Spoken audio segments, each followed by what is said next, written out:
So hello everyone. Thanks everyone for coming. Today's seminar is going to be presented by Arshag Danageozian. He's going to talk about efficiency-fidelity trade-off in a quantum error correcting engine. He's currently at Louisiana State University working mainly with Mark Wilde, if I'm pronouncing his surname correctly. So the floor is yours, Arshag.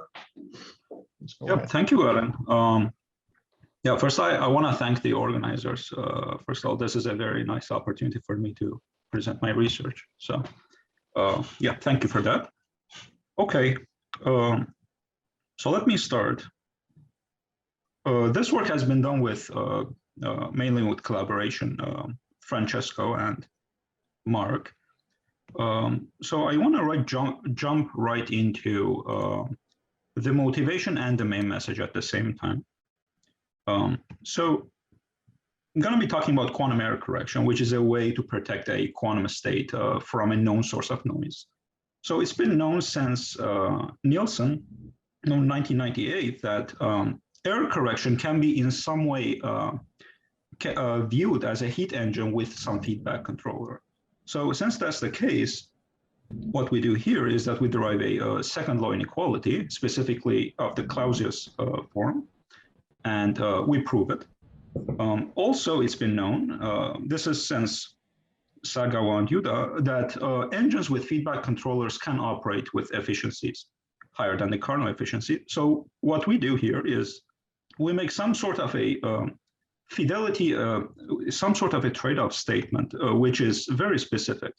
So the statement that we prove is that under small enough temperatures, what you can show is that there is a trade-off in the following sense. So if you operate above the Carnot efficiency for this engine, what's going to happen is that you're going to suffer in terms of the error correction fidelity. And if you operate, and if you want to get the perfect error correction fidelity, what's going to happen is that you're going to have to operate below the Carnot efficiency. So that's a specific form of a trade-off that we proved. For references, you can look into those two papers. They're pretty nice. I mean, they're the ones that I mentioned here, but they're quite relevant. All right. So I want to give a little bit of a pedagogical introduction into error correction, because it's going to be very useful to understand the scheme that we use. So I'll start with a very basic classical error correcting code. So assume that I have a bit, right? A single classical bit that can be either in a 0 state or a 1 state. Say that there's some probability for a bit flip to happen, right? And given that we know such a probability exists, the question is, what can we do to preempt a bit flip error? Now, there's an answer to this question. There have been many answers, but one answer to this question in the realm of error correction is that you do something called the majority voting method. Which has to do with duplicating the information that you have, so that if some of it got lost, at least you have some left. So that's what I want to describe very briefly. So this is, again, called the majority voting method. So here's how it goes. So let's say you started with a single bit. What you do is that you add in 2 more bits. So now we have 3 bits, right? So since you have 3 bits, what you do is you encode the logical 0 and the logical 1 into 2 different states. So the triple 0 is the single logical 0. And similarly, you encode the single logical 1 into triple 1s with your 3 bits. So with this encoding, what can you show is that if a single error happens, and remember, each error has a probability P of happening. So, and by the way, I'm assuming the errors are statistically independent on each bit. So by probability P, what's going to happen is that the 0, 0, 0 state is going to go into one of these 3, right? And again, with the same probability, the state 1, 1, 1, 1 will go into one of these 3. So what you note is that because we duplicated the information, these 2 subsets do not intersect, right? These are completely distinct subsets. So if you're given a state that is, let's say, this guy, this is after you sent the information through the noise, in this case, the bit flip noise. If you get this state, so first of all, of course, you have to measure it. So you do a measurement. And let's say you find that state. So if you find that state, what you do is that, assuming that only a single bit flip error happened, and this is important because you can get this state either from the 000 by a single bit flip, or you can get it from the 111 by 2-bit flips. So assuming that the one with the highest probability occurs, which is the one with a single bit flip, you reinterpret this guy as the 000. And that's called a decoding stage. I just said it's reinterpretation. So it's a decoding stage where you bring this guy back to this guy, right, to the original one. And that's how you protect the information in some sense in the majority voting method. So again, just to remind you, this is done assuming that probability P is small. So this corrects against errors of order P. Higher order errors, you have to do something else to correct them. Specifically, you can add in more bits if you want. Okay, so you can do something similar in quantum error correction. So again, the same thing. So what you have to remember, first of all, though, is that in quantum mechanics, the errors are continuous, and that's because the qubit is can be described on as a dot in a, or rather on a block sphere, right? So there's a continuum of possible errors that can happen, not just a bit flip.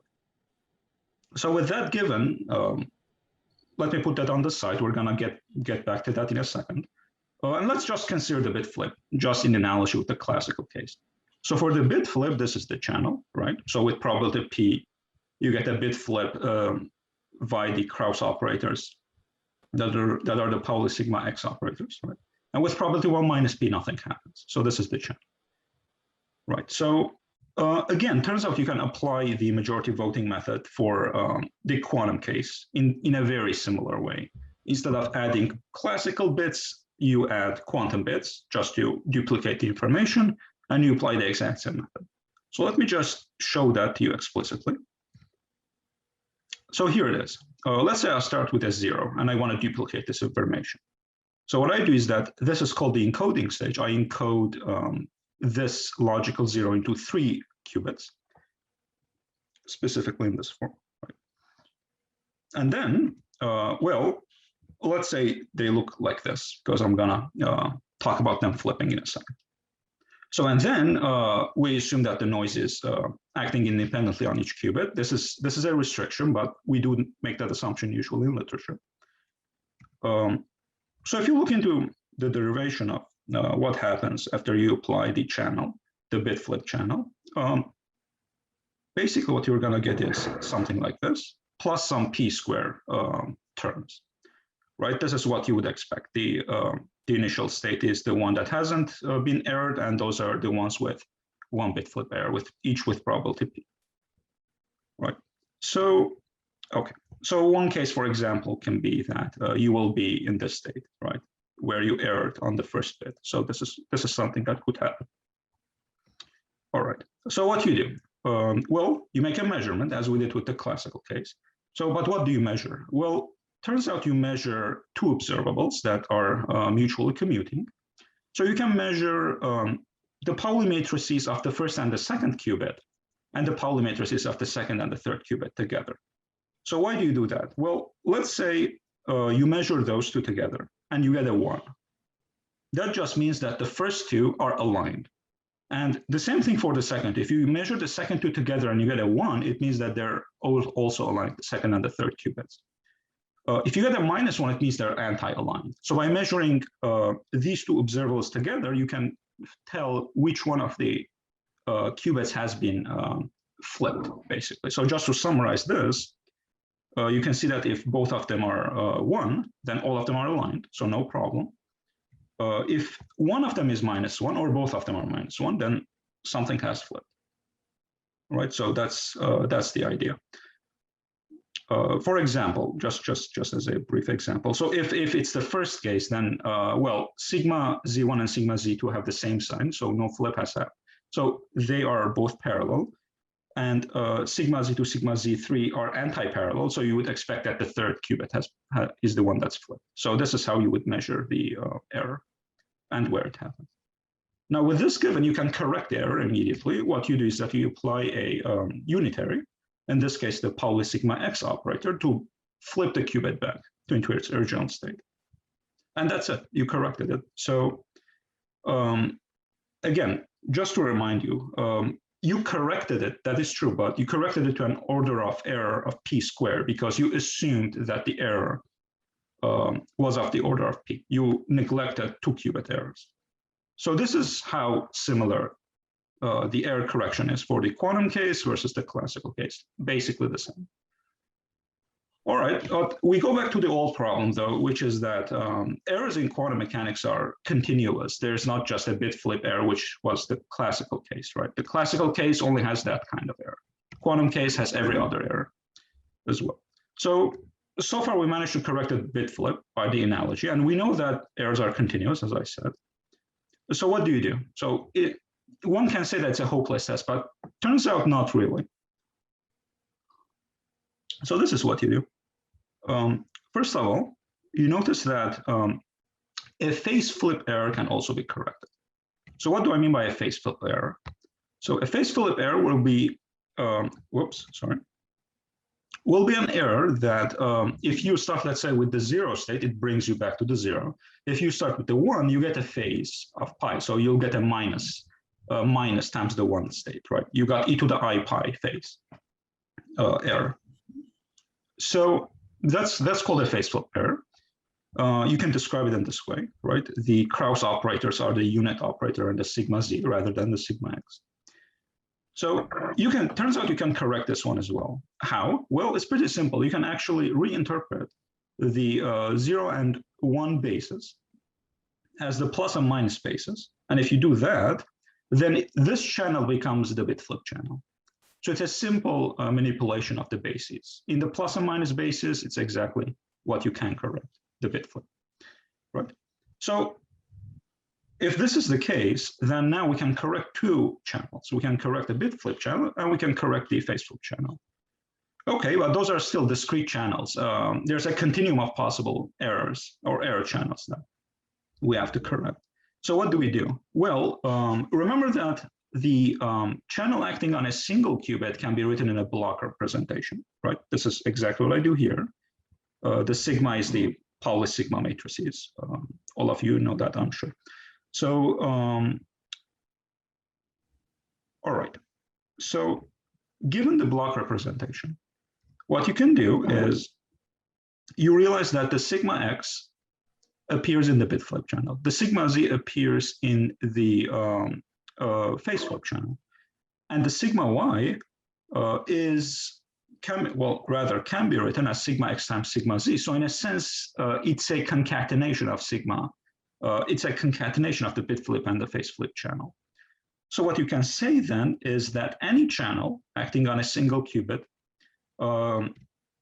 looks like a linear combination of a bit flip, a phase flip, and a concatenation of both.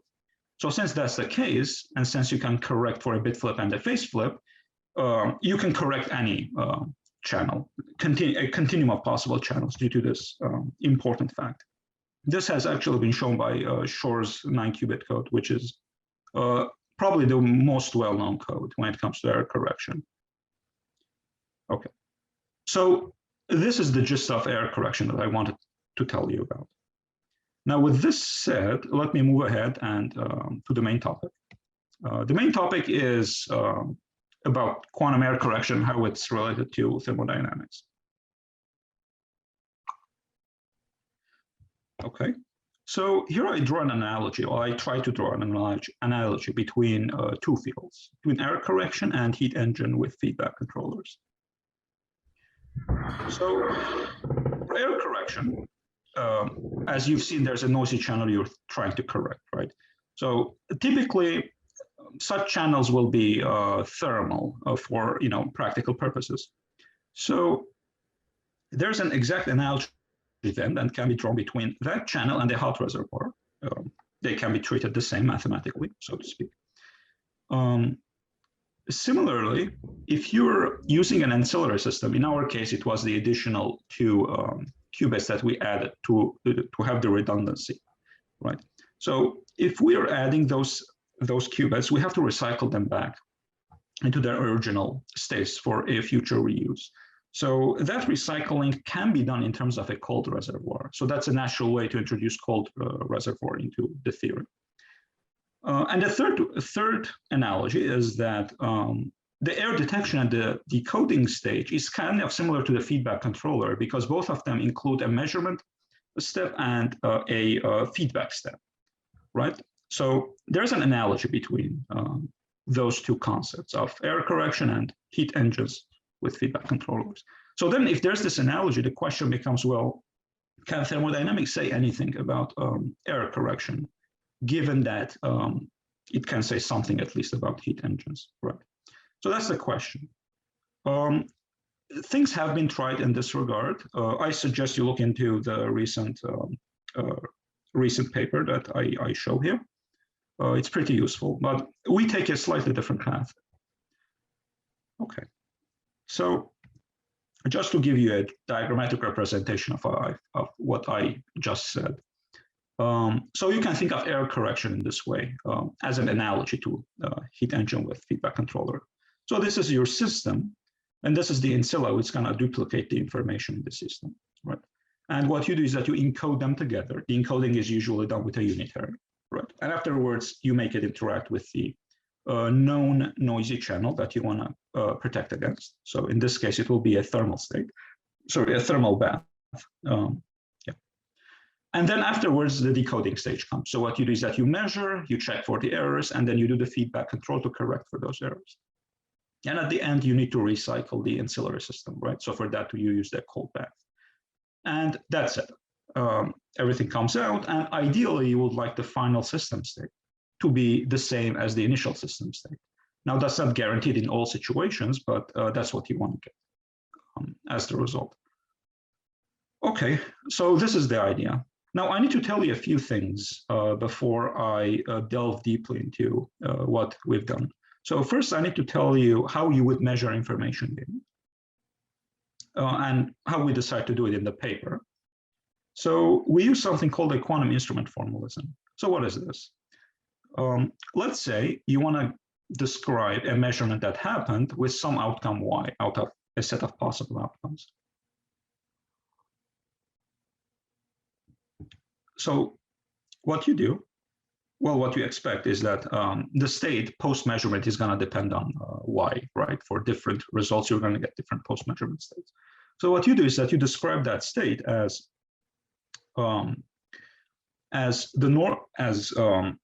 that has passed through a completely positive trace, generally speaking, non-preserving channel, right? Why trace non-preserving? Because if you take the trace of that state, you want it to give you the probability, right? And the probability is smaller than 1. So so the way you describe it is through this channel or through a set of such channels, completely positive trace, non-increasing. And of course, since you want the probability to be equal to 1, you expect the sum over the outcomes of those channels to be CPTP, right? Right. So this is the formalism, basically. And just to make something clear, the measurement apparatus is implicit in the channel here. So you can think of it as a unitary interaction, let's say, between the measurement apparatus and the system, and then you partial trace over the measurement, right? So that's what's happening here. That's how this formalism is working. Okay. So with this given, what you can say is that, or what you can define rather, is something called the Grunewald information, which is equal to the difference between the initial entropy of your state and the average final entropy, average over the measurement outcomes. So this is in some sense the measurement, this is in some sense the entropy loss of the system, which is equal to the information gain of your apparatus. That's how you can interpret this. Now, there's one issue with this quantity, is that if you want to interpret this as information gain, it means that you expect it to be positive all the time. But I'm sure you well know of some cases where this is not generally positive, since this is a known quantity. So for example, here I say that for efficiency measurements, you can actually prove it's positive. The case that's most well known is for projective measurements. This quantity is positive. But for other measurements, this is not generally positive. if you would like, I can mention some of those cases later on. But that's something important I wanted to say before I go on anyways.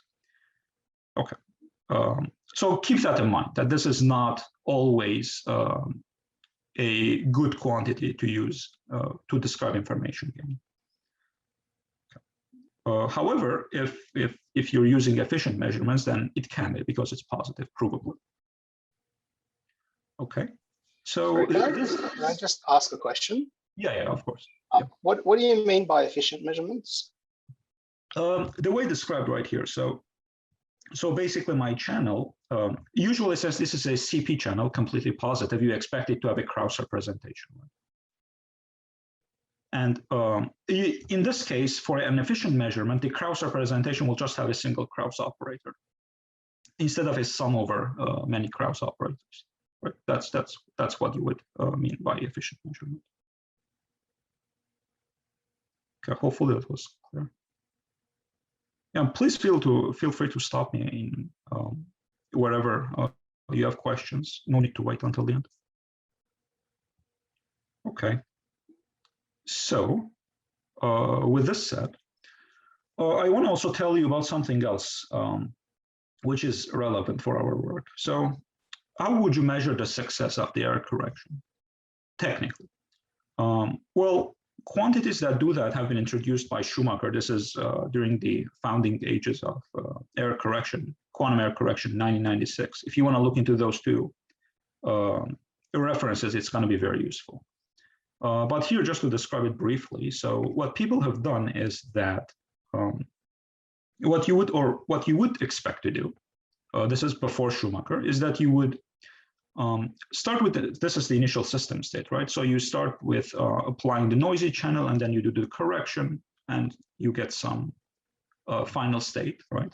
And what you want to do, of course, is you want to compare the initial state to the final state. So you look into something like the fidelity between those two states.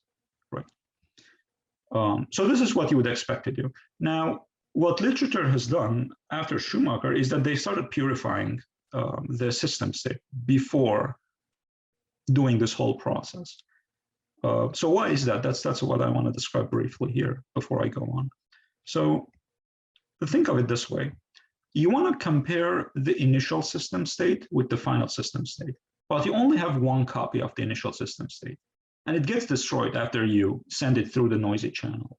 So in some sense, you only have the final system state, but you're in need of a copy of the initial one. So, and you cannot clone, that's important to mention, because of the no cloning theorem, since this state is arbitrary, it's not known initially, right? So you cannot clone that state. So what do?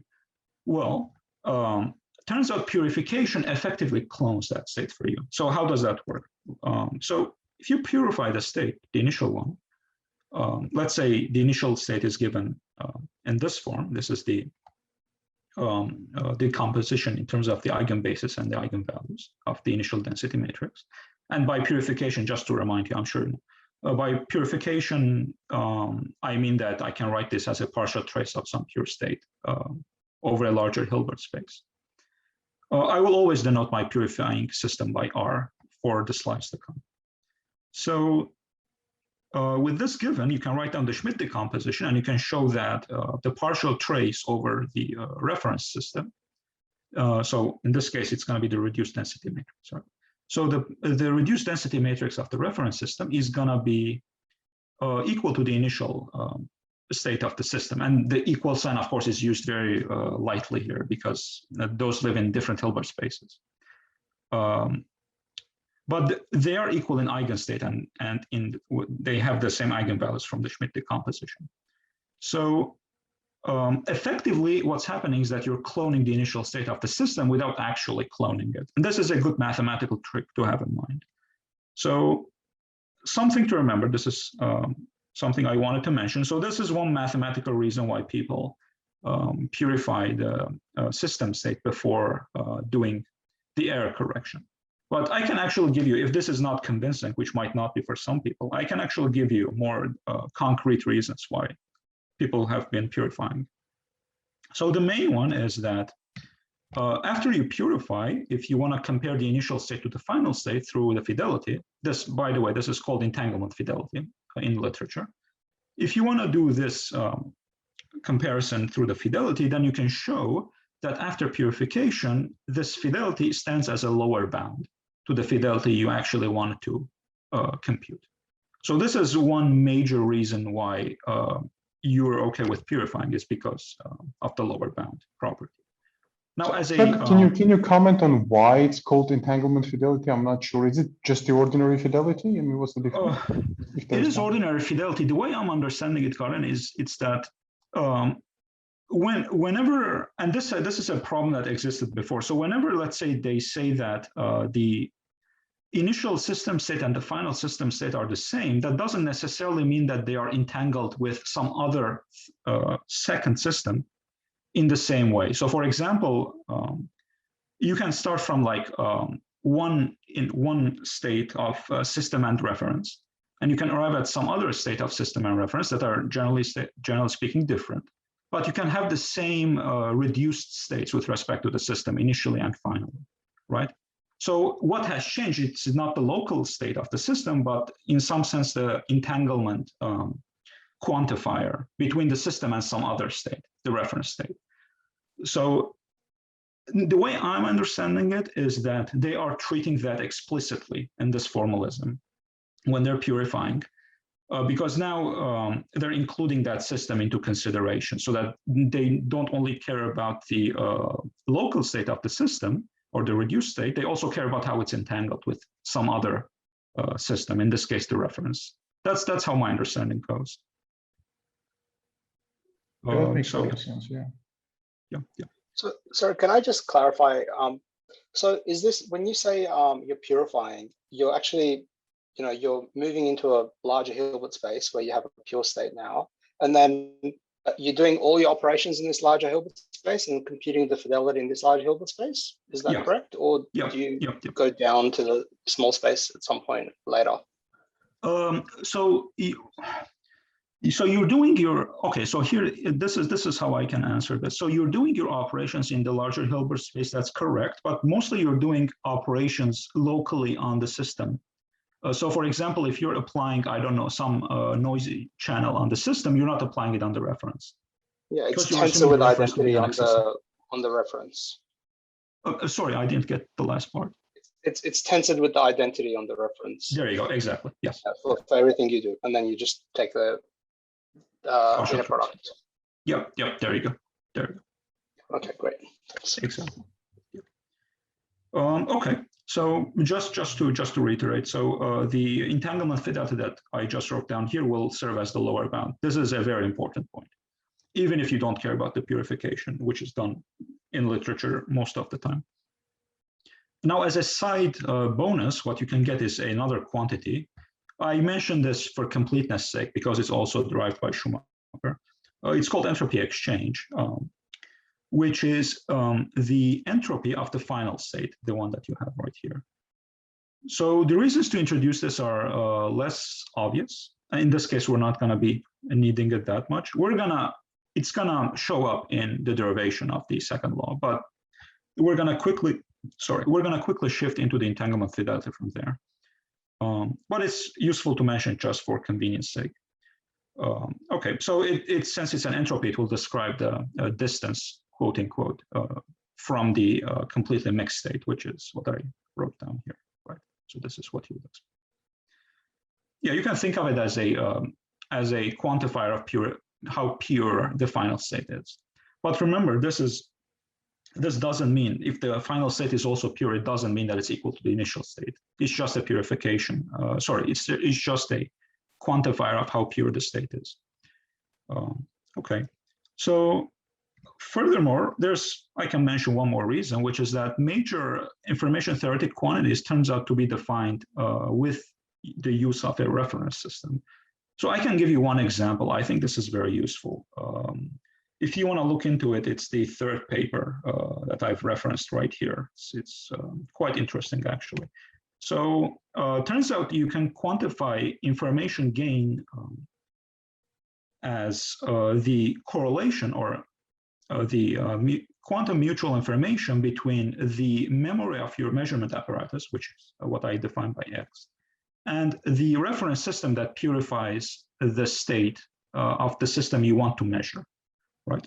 So this is a quantity that can provably derive in this paper. It's called, again, information gain. And you can, since it's a mutual information, of course, it's always positive or zero. It's never negative. So in this sense, this quantity doesn't have the same problems as the granular information has. And furthermore, what you can show is that for efficient measurements, these two quantities coincide, which is very, very convenient.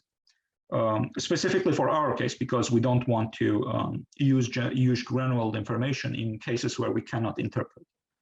So here there's a clear interpretation of information gain due to the positivity. So that's a useful thing to have in mind. That's another reason why looking into the purification is nice. Okay, so with this completed, I can actually go into what we do in the paper. So here's a circuit representation of what we're doing. I want to clarify what's happening in a little bit of a detail. So this is my system state, right? And this is the reference that purifies it. This is the initial pure state, right? And some operations happen at the end, you get some final reference state, right? Which is the one that you want it to be as close as possible to the initial. So that's given. So how about the ancillary system? In this case, the redundant qubits, so to speak, that you introduce. Well, it's right here, and it's prepared and initially cold in an initially thermal state, which has with the same temperature as the cold bath. The reason of which are subtle, I'm going to describe in a second. But just to make a point here, which is that the system and the ancillary don't have to be qubits. But there is no restriction for them to be a qubits or systems of qubits of number n, or doesn't matter. That's useful in the sense that whenever you're gonna make a statement using thermodynamics, it doesn't have to depend on the system, right? It doesn't have to be, the system doesn't have to be qubits for you to make a thermodynamic statement about the properties of the engine with that system. So in a sense, it's useful not to have those as qubits. They can be two general systems. So as I said, ancillary system is prepared in initially thermal state with the same temperature as the cold bath. The cold bath is here. I will denote it by BC for cold. Also, the hot bath is here. It's prepared in the initial thermal state with some temperature TH, right? And remember, the hot bath is the one that's going to provide the noisy channel via unitary interaction with the system. And here I treat the measurement outcomes more explicitly via the two classical registers. And this is actually important to show how the feedback is happening, because when I record the measurement outcome on one of these systems, you can see through the dotted lines that I do a feedback over it. So I use that measurement outcome to, let's say, apply the unitary here, the encoding unitary. As you can see, it's a function of x, right? So for example, that's how I describe the feedback explicitly in this case. So let me just. Sorry to interrupt again, but I just want to ask, with these thermal states, like, what is your Hamiltonian? What are you trying to? Is there like a specific Hamiltonian you have in mind? Like, what are you trying to do? It can be arbitrary. Can be arbitrary. It doesn't have to be specific. Okay. Yeah. But is that like? I mean, sorry. Is this going to relate conceptually to the kind of maybe the main punchline of the result, or is it like it's just? Yeah. In fact, if anything, it will be more general than the one that someone is looking into in the usual error correction setting, which is specifically a Hamiltonian for qubits, right? That's what you would expect, but here it's a more general case. It can be done even for Hamiltonians that are not for qubits. Okay, but in the error correction setting, what would the Hamiltonian correspond to? Hamiltonian of which system you're thinking of? You're thinking of the one for the system or the one for the bath? For the baths. Oh, okay. For the bath, good question. The Hamiltonian of the bath will be basically, so if you think about it like, let's say you have a system, you have a spin in in a spin bath, right? And if you want to duplicate, so in that case, your spin, your single central spin will be S. So it will be described by a single qubit Hamiltonian, and the bath will be described by, let's say, a system of spins that can interact mutually together in some way that I haven't specified here, but that would be the Hamiltonian in the case. It depends on the implementation, generally speaking, but usually if you're looking into like spin systems, this is gonna be a spin Hamiltonian in some way or another. Okay. Okay, cool, thank you. Yeah. So yeah. Okay, so let me describe what's happening here very briefly. So what people have done before is that they started with the ancillary qubits prepared in pure state, and they immediately started encoding with the system and the reference. Now, the problem is, if you start with an initial pure state, and if you want to relate that to thermodynamics, what you have to do is, of course, you have to, after the whole process is over, you have to recycle the ancillary system back to its pure state, right? But the issue is, if you want to recycle back to the pure state, you need a cold bath with temperature T equals 0, which is a problem. You wanna make a statement that's as general as possible for any temperature of the cold bath. So you don't necessarily want to start with an initially pure state. That's one theoretical reason why I chose a thermal state for the ancilla. But another reason is that usually, even when you're trying to cool down the ancillary system, it's not possible to bring it down to its ground state all the time for every system. So in some sense, it's not even realistic for a general system. So that's why I think having the initial ancillary system as a thermal state is a safer bet. And what you can do afterwards, which is what I do here, is that you make a projected measurements over the energy basis. And you use the encoding afterwards. So you do an extra step in the beginning, and which is what I do right here.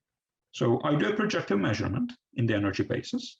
I take the measurement outcome, and then I feed it back into the encoding stage. So now it's being encoded.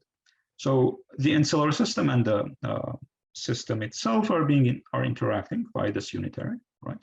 This is where the encoding happens, and then I send the whole thing to interact with the noisy channel, which is the one that's described by the hot bath. So there's an overall unitary interaction happening between those three systems, right? Which is what you would expect. By the way, wherever I discontinue the line, I mean that there is no interaction happening with that specific system. Right. So after that, what you do, of course, the noise has been applied. So you want to now decode and do the correction, right? So what you do is that you send the system and the ancilla to the measurement stage, where you measure for the error that has happened through this previous stage, right? And you measure the error using the quantum instruments that I described before, where the measurement outcome is described by Y, but you are generally allowed to pick those instruments, or when I say instruments, I mean mathematically the instruments. Here, physically, it means you pick the measurement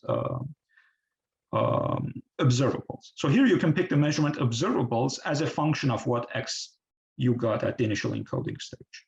There's a feedback happening at this stage is what I want to see, basically. Right, so you pick those instruments as a function of X, and you make the measurement, which is a very general one, no restriction on it yet.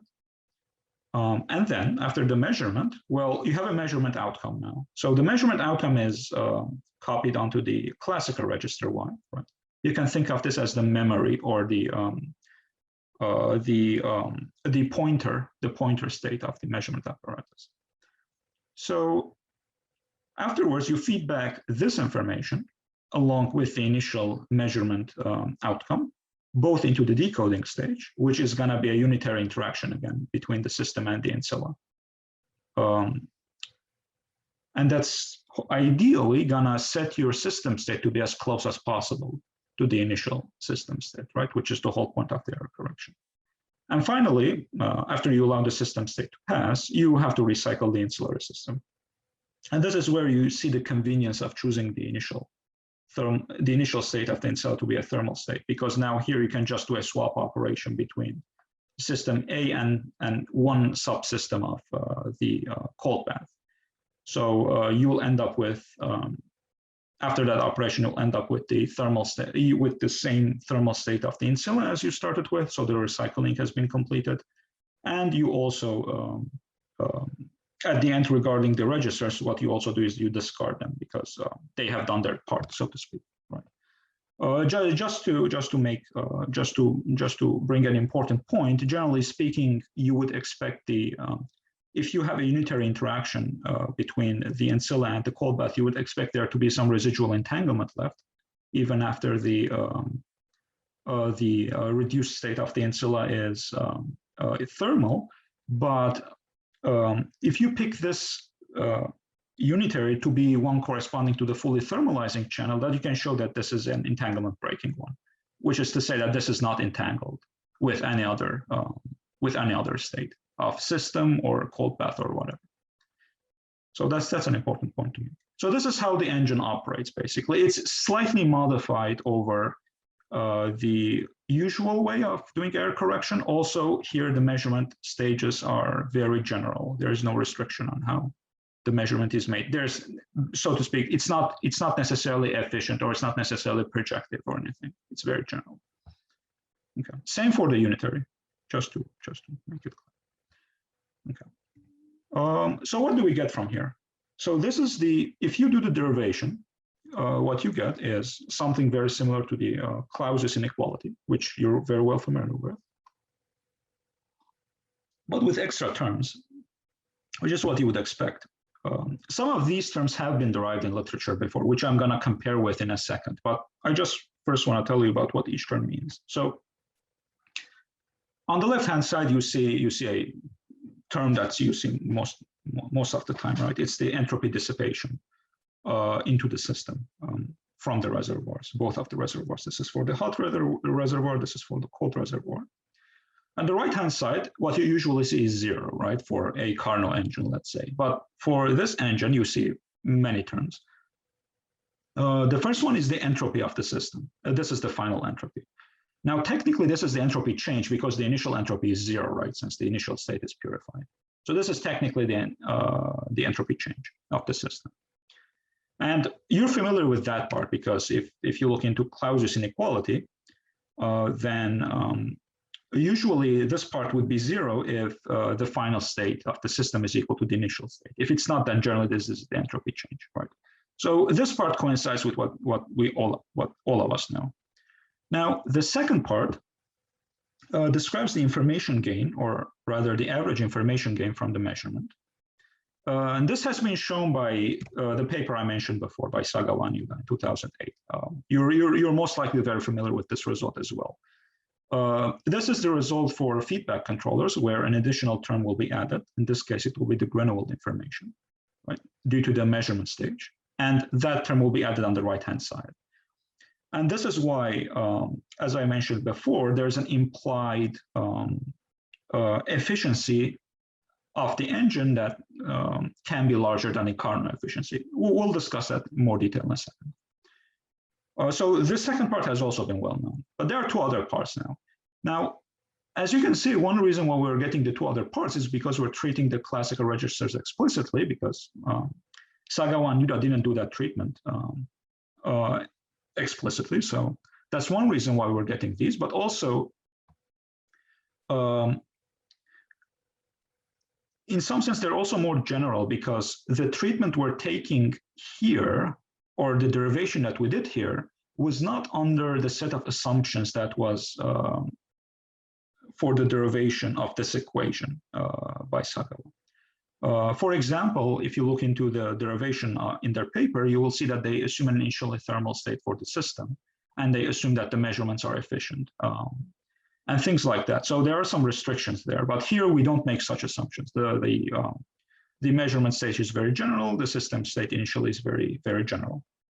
The nice thing is that turns out you can get pretty much the same result without even making those assumptions is one point of this.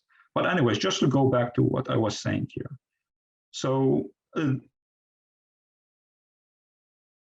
by treating the classical registers explicitly, you also get two terms. So one of them is the entropy reduction that you're gonna get due to the entropy transfer from your system to the classical register.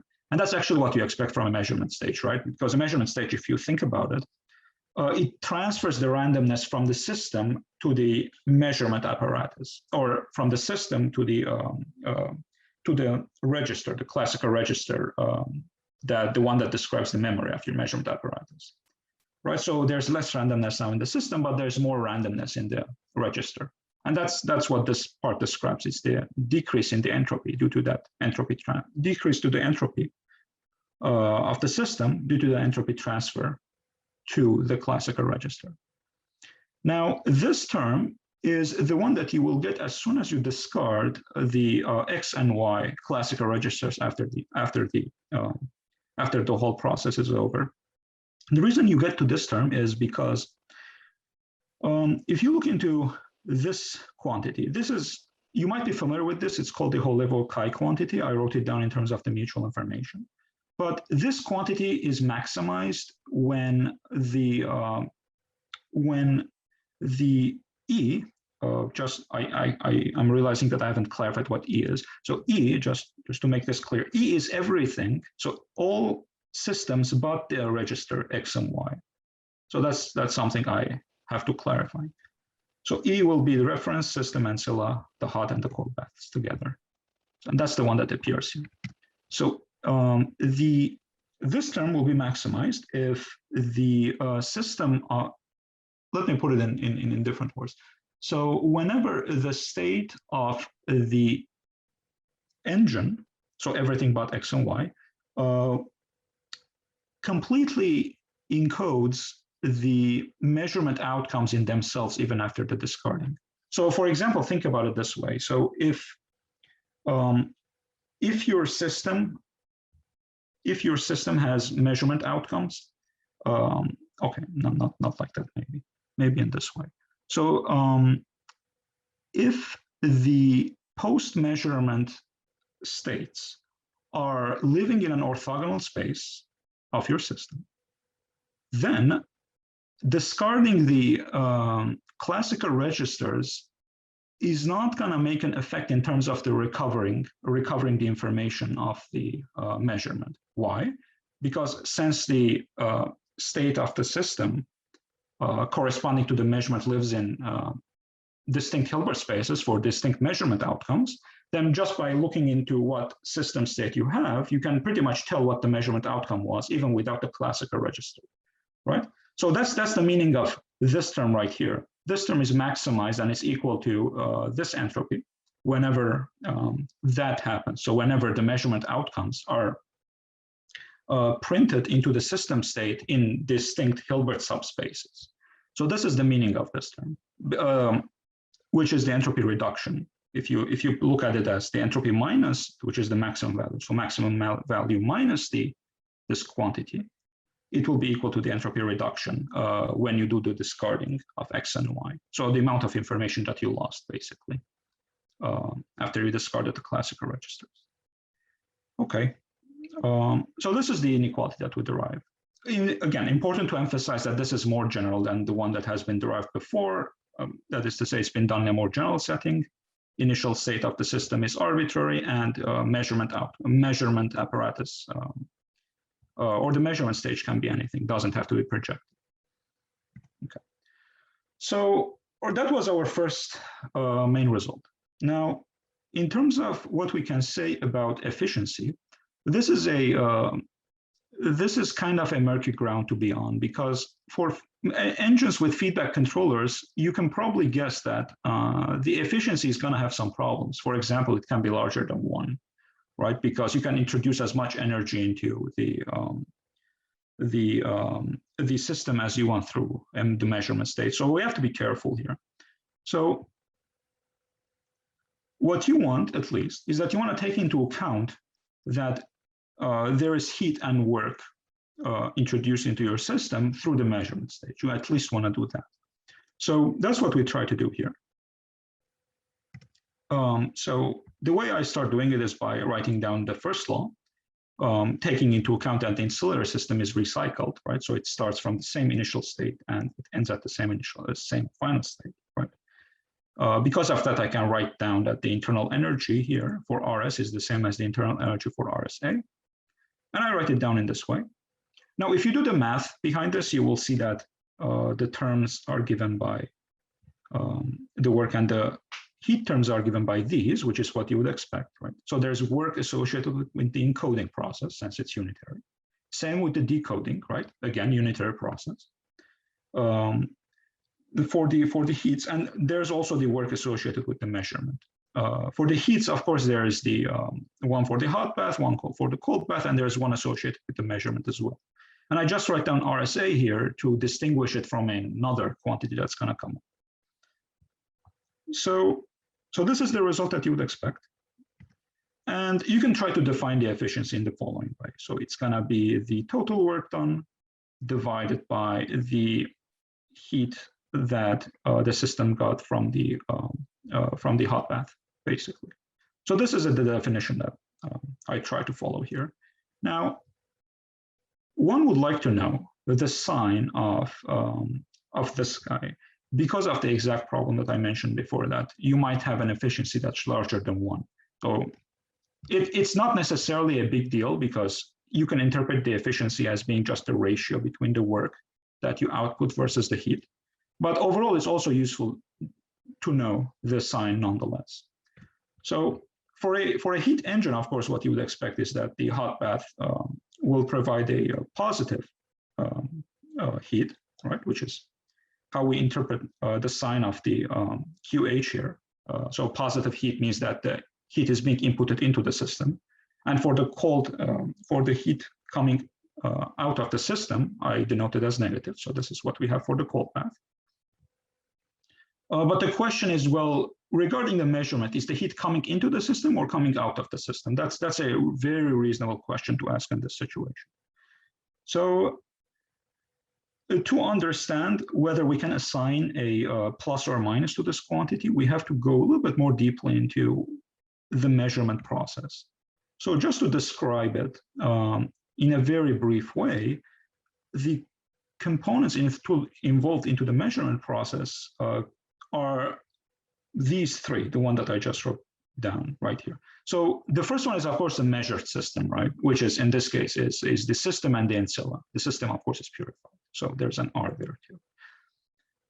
The measurement apparatus obviously has to be involved, right? And just to remind you, it's implicitly treated in our own formalism. And the third component of the whole measurement is the classical register, is the one where you're going to record the measurement outcome. So you can say that in some sense, this is the memory of the measurement apparatus. And overall, there's some interaction or unitary interaction happening between those three components. And this is how you would describe the measurement.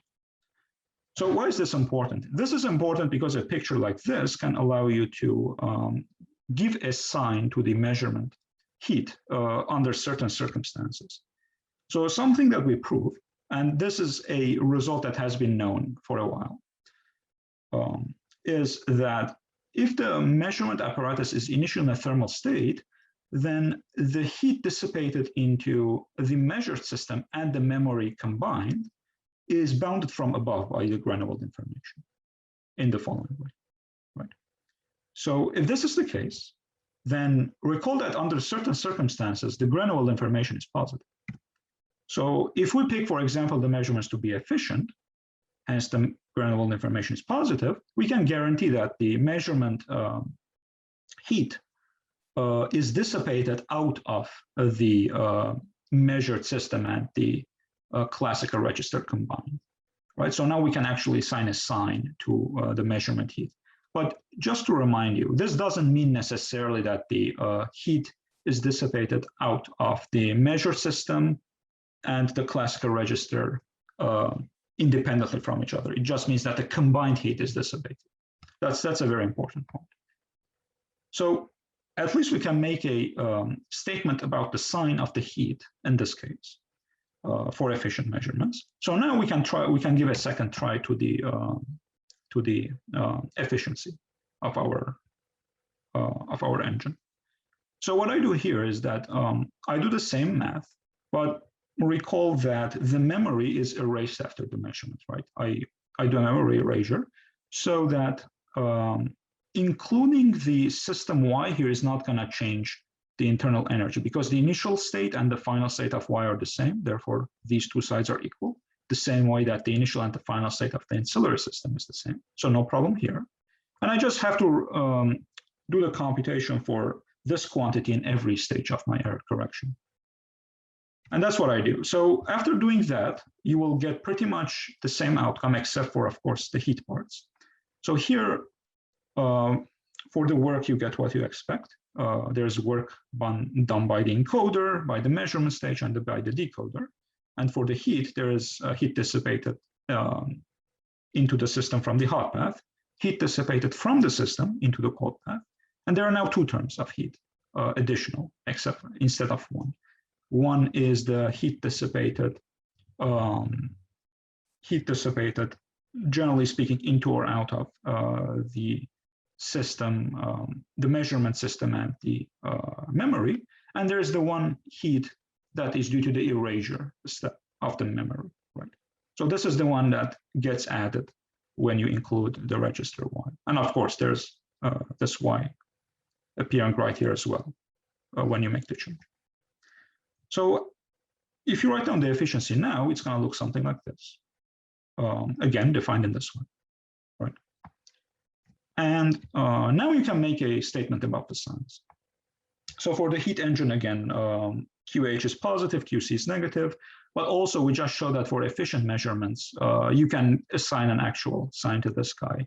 And for the erasure, you can always say it's negative if it starts, if the memory starts from the initial ground state, right? Then there's always going to be heat dissipated into the environment when you do the erasure process because the overall energy decreases until your system gets back to the ground state. So you can assign actual signs now into these quantities appearing in the efficiency. And that's going to be very useful if you want to derive a trade-off statement. Okay, so with this said, let me now move on to what the main statement of the paper is, or the second main result. So it's the efficiency-fidelity trade-off, which I'm going to be describing. So just as a consequence from the inequality that we derived is that if you pick sufficiently small temperatures, and by sufficiently small, I mean smaller than this quantity on the right, where dA and dy are the dimensions of the ancillary system and of the memory that you use to record the measurement outcomes. Then, or actually, let me put one more condition as well. And if the measurements are efficient, which is the one that we used, right, to show that this term can be negative in that case. So if the measurements are efficient, that's also something that we include. The grain-of-world information will be positive. So given those two conditions, what you can show from the Clausius's formulation is that an inequality of this form will happen, right? Where on the left-hand side, you see a large term regarding the state of the system. This is the entanglement fidelity, just to remind you, and H is the entropy. D will be the dimension of your reference system and your system combined, right? So these guys. This is the mutual information. This is the internal energy. So the whole thing is put into this large brackets. And here on the right-hand side, of course, you have the Carnot efficiency. And this is your efficiency that we defined earlier. So you'll get this larger or equal to 0 under these two circumstances. Now, what does follow from here? Well, first of all, just to remind you, it's been known that engines with feedback controllers generally can operate on efficiency higher than the Carnot efficiency. For reference, one more time, I'm citing the paper here if you want to look into it. So this has been known. Now, what we can say from the above inequality is that if you operate on an efficiency higher than the Carnot efficiency, your fidelity is going to suffer. That is to say, your error correction fidelity is never going to be equal to 1, which is what you want it to be. And when you want to get the fidelity equal to 1, you have to operate below the Carnot efficiency limit, even though operating above it is still allowed. So that's the statement that we can arrive at from this inequality. It's very easy to see because if you plug in fidelity, for example, if you want to see the right-hand side, if you plug in f equals to 1, it means that the final state is equal to the initial state. So the whole bracket in here is going to be 0, and you're going to be left with this guy's positive, which means the efficiency is smaller than the Carnot efficiency, right? Since QH is positive. You can prove the same here. If the efficiency is larger than the Carnot efficiency, you bring this to the other side. So therefore, this whole bracket is going to be larger than 0, which means your fidelity can't be equal to 1, because if it's 1, this bracket is going to be this bracket is 0 identically. So the fidelity has to be smaller than 1. Yeah, because it can never be larger than 1 by definition. So you can prove this very, very easily from the above inequality under those two conditions, which is basically the second result of our paper. Okay, so with this said, I think I can summarize. Not much is left. So we basically are looking into the error correction procedure and how we can relate it to the second law. Specifically, what we do is that we derive a Clausius formulation of the second law for a quantum error correcting engine, given the analogy between error correction and heat engines with feedback controllers. That's the first result. And the second result is that we show that for sufficiently small temperatures and for an efficient measurement, what we can say is a very specific form of a trade-off between efficiency and fidelity. So that is to say, if you operate above the Carnot efficiency, your fidelity is going to suffer. And if you want to get a perfect fidelity, you have to operate below the Carnot efficiency for an error correcting engine. So that's a summary. And in terms of the work, hopefully it will be posted in archive soon. Ideally by the end of the month is what we're planning on. But that's pretty much all I wanted to say. So yeah, thank you for listening. I really appreciate it and appreciate the opportunity too. So please feel free to ask me questions. Thank you, Arshag. Thank you for the very interesting talk. And if anyone has questions, you are welcome. You can just unmute yourself and speak. Basically, there is no order. There are not too many of us here. Maybe I can start off, even though I've probably asked my fair share of questions already. But maybe this is probably a bit of a hard or tricky question. But and I haven't quite formulated it. But I just want to know maybe what kind of efficiencies might we be expecting to see in like modern devices, or even anywhere close to like what we might be able to achieve in the next 10 years, and how do the fidelities that we get compared to the restrictions that this is putting? I guess I want to know is like, how far are we from these actually imposing feasible restrictions on like quantum devices, like on good quality quantum devices? Let me see. Yeah, that's an interesting question. Let me see if I can improvise here. So let's see. So as far as I'm aware, in terms of the efficiencies that I'm discussing here, so specifically the one that I defined right here, people usually, at least in error correction, having been trying to measure the thermodynamic efficiency, at least not ones that I have seen. The first one that I've seen where they actually try to like include thermodynamic efficiency into any process is the one paper that I mentioned earlier by Landi. This is on 2020. But that's, again, a theoretical work. Usually people, when they do error correction, they don't necessarily worry about this. So in the sense that whether they can reach this or not, I don't think they're even doing the measurements of this to begin with. But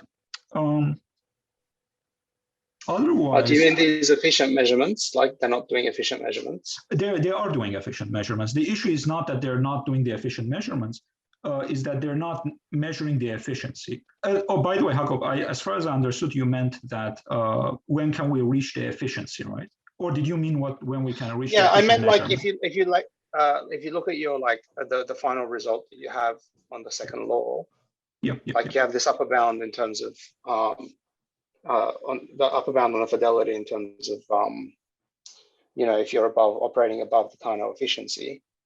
Oh, I see. You're referring to the other one. Yep. Yes. This guy, right? Yeah. Yeah. So I guess maybe the better question is like, is it even like, is it feasible for modern devices to be operating above the Carnot efficiency? Oh, good question. Okay, that's great. So as far as I'm aware, I haven't looked much into this, but there is one known engine that can operate.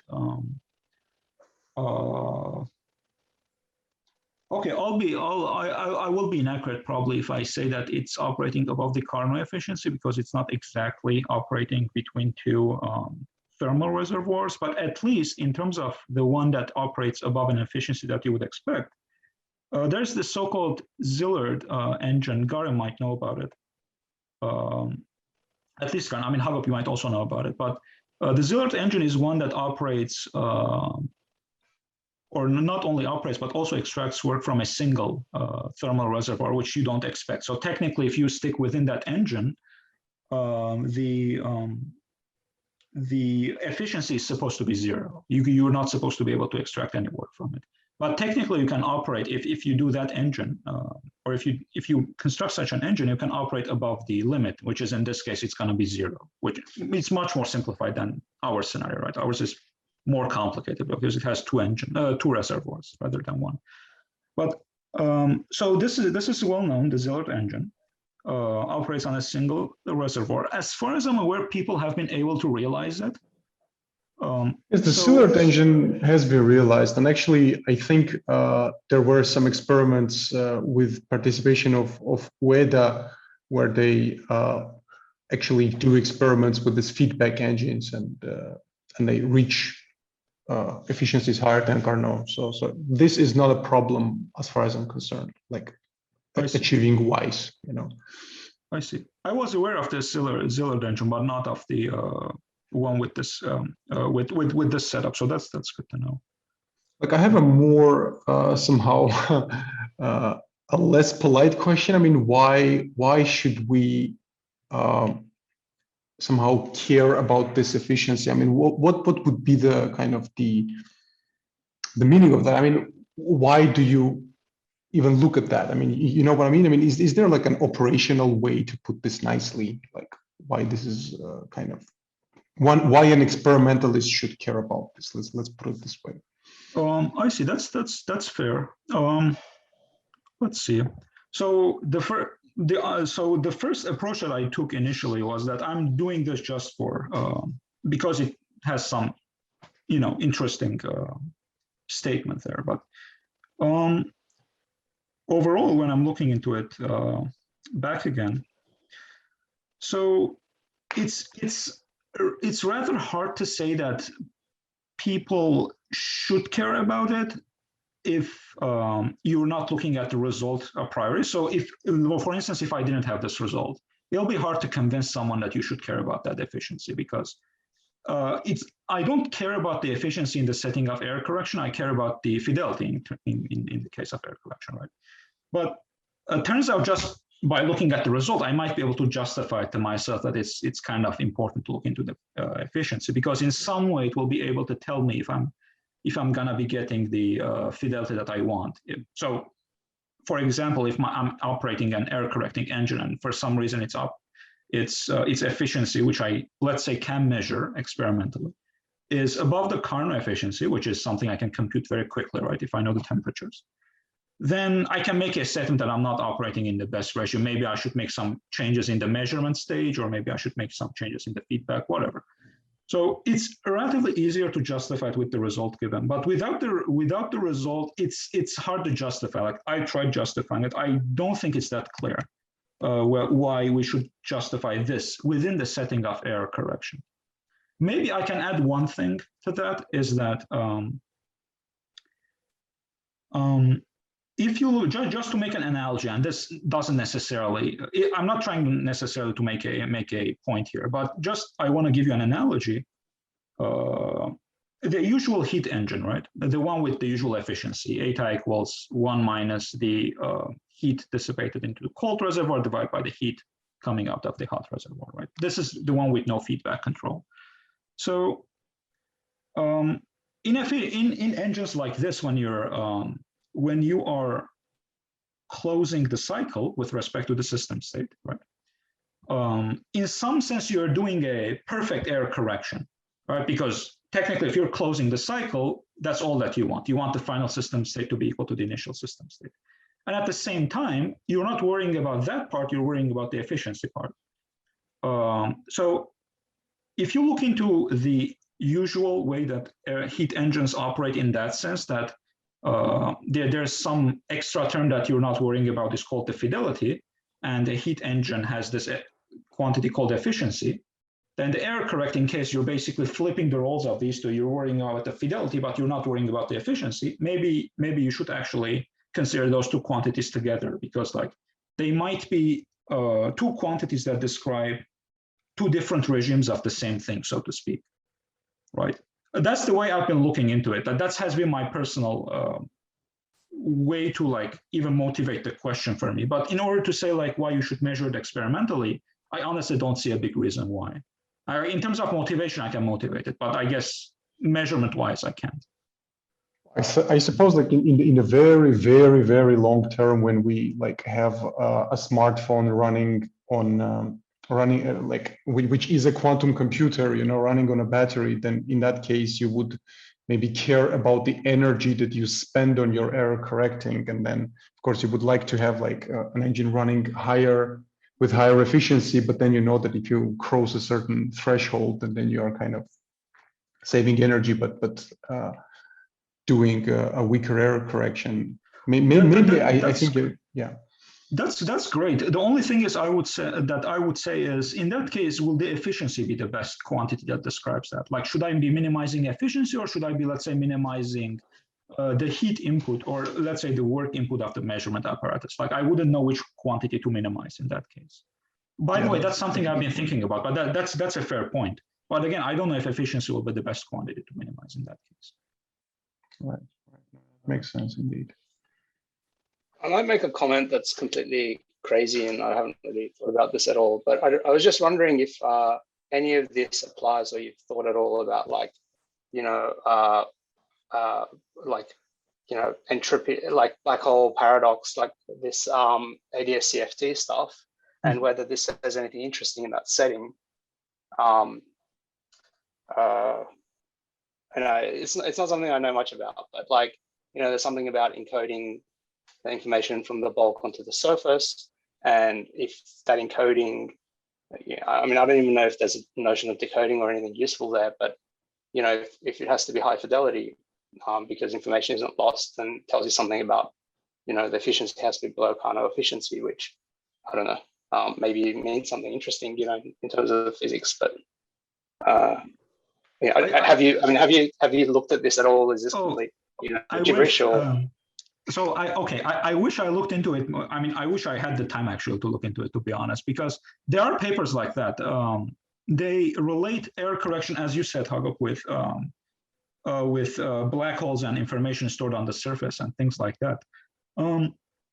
My knowledge is very limited, to put it mildly. I've seen the papers. I have not read them, though, to be honest.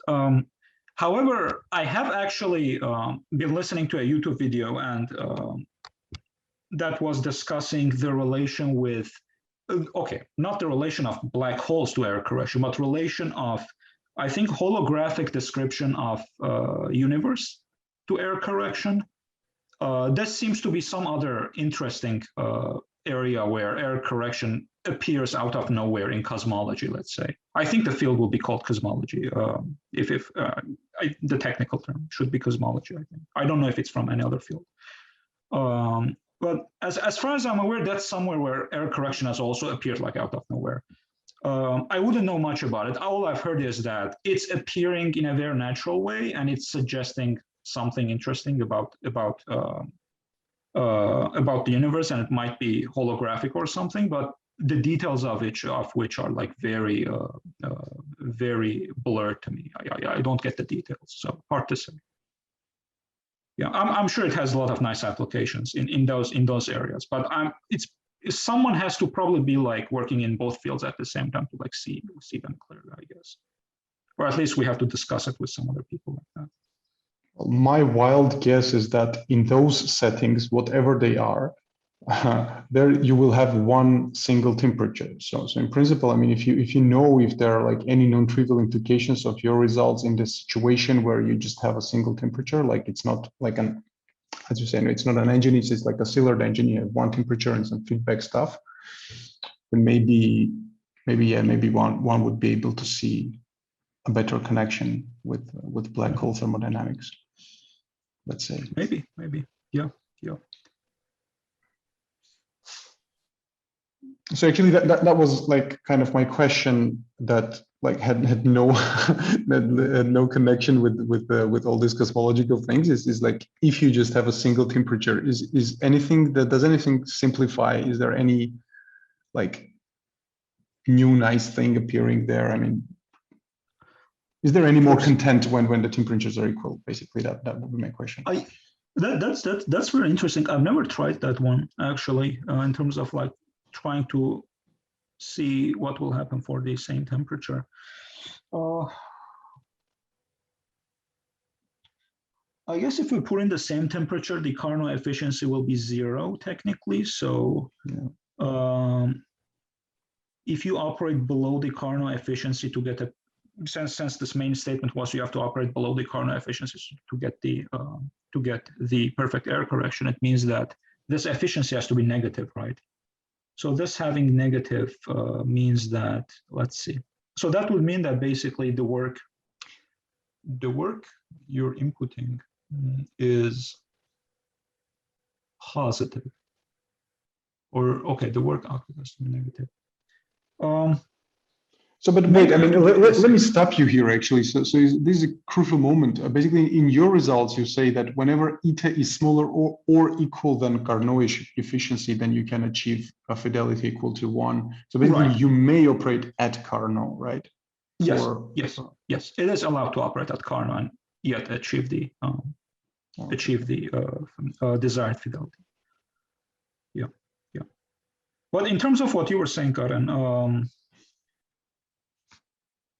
it's technically doable because this efficiency can be negative. The reason it can be negative is because this guy is negative, right?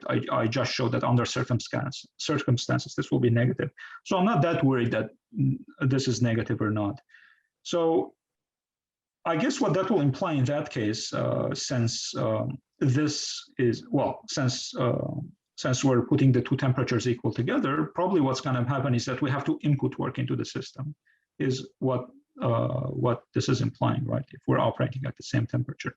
Now, as far as I understand, there would be no practical reason to do it because you always want to cool the ancillary system, generally speaking. Now, and as far as I'm aware,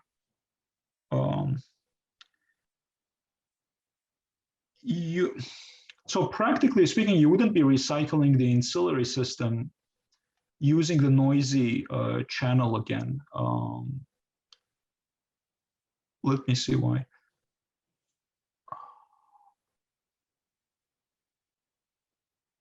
I don't see. Okay, I don't see anything bad in principle. I guess the way I'm understanding it more is that you wouldn't necessarily know what temperature what's the name? What temperature the hot bath will be in that case. But in principle, I don't see any, like, not in principle, in practice. In practice, I don't even see a reason actually. Now that I'm thinking about it, yeah, I guess it's a fair point. Yeah, I mean, probably the meaning will be, as I said, you have to input work into it, and practically you can even like recycle the ancilla on the noisy channel, so it's fine. Like you don't even need the cold bath in that sense. Yeah. I think it's a reasonable question. Okay, fair enough. Good.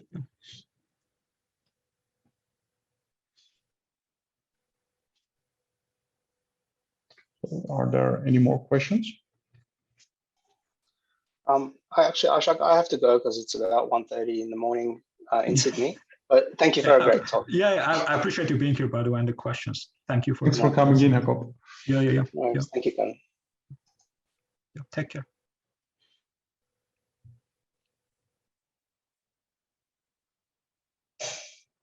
Well, in that case, since I'm assuming that there will be no more questions from the audience, then I will thank all the participants and everyone who would be listening this in the future, and we'll stop the recording.